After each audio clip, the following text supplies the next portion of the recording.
Hi everyone, this is Mark Shanker.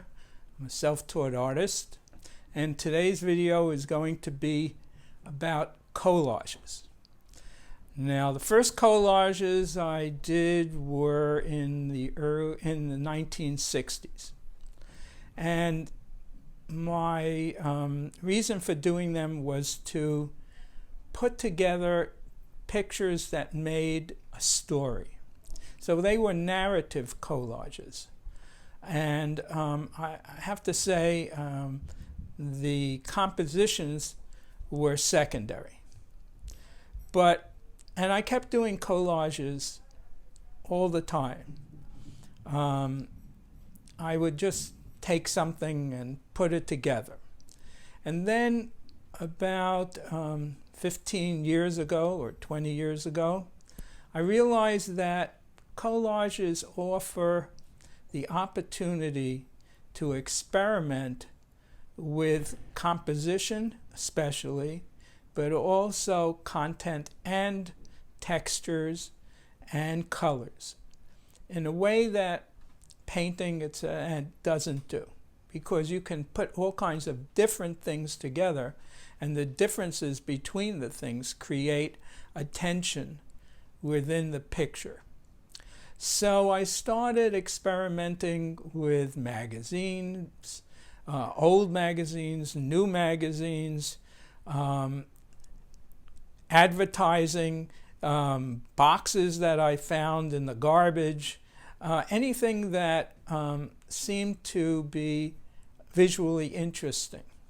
And especially I also started to dye and color papers using acrylic paint or different color inks, and using many different mediums, including crayons, magic markers, pencils, etc. And because you can move on a collage, you can move the different pieces from before you glue them down. It opened up a whole world of possibilities of composition that I really felt I needed to learn composition. I thought I was okay with color, but I had no real understanding of composition. So I was able, with collages, to expand my understanding and try all kinds of things by moving all the pieces in different places on the page. So I'm going to show you a few collages. This box of collages, I've done over, I'd say 3,000 collages, are specifically from the year 2013. I just picked them because, well, I have a lot to choose from this year. So let's start with this one. This one has painted pages. These are Indian papers, very thin, rice papers, and Japanese rice papers. And you can see I tried to arrange them into a composition that is visually interesting. Here's another one. This is inks, and again, using rice papers, and just repetition of line. This is a little different. This is a Japanese rice paper that I inked with printing ink. This is from a magazine with a touch of yellow, just to give it extra interest.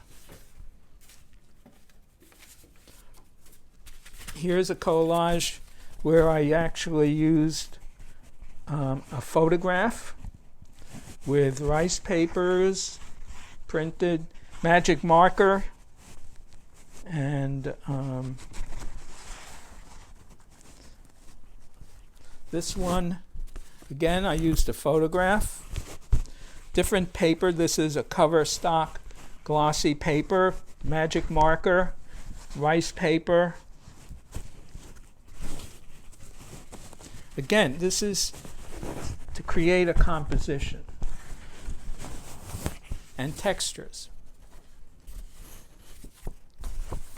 Another Japanese rice paper that was painted. This is from a magazine. This is just a white piece of cover stock. This is painted with gouache, I believe, and a different idea of composition using the empty spaces more.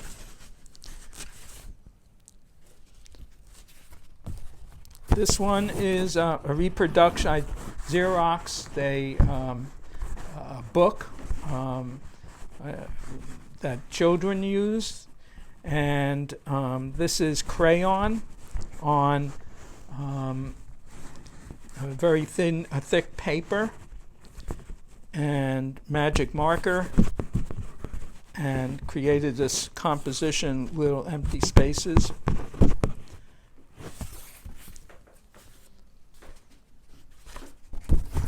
Here's another one. This is Japanese rice paper painted. This is rice paper and with ink. And on top of the ink is on top of another piece of Japanese rice paper, which is on top of this glossy paper, which is on top of this painted with gouache base paper. And the idea here is, again, to create stress and tension between the various parts and keep the eye moving. I think artists are very often interested in controlling the way a person sees the work. What do they look for first? What do you look for second and third? And you can structure your picture to move the viewer's eye in the way that you want the viewer to see the work. And that's what I call an intrinsic part of composition. So I have many more, but for now, I think I have given you an idea of at least the work that I was doing in 2013 and some of the basic principles of collaging. So this is Mark Shanker, MarcShanker, at markshanker.com. Thank you very much for watching.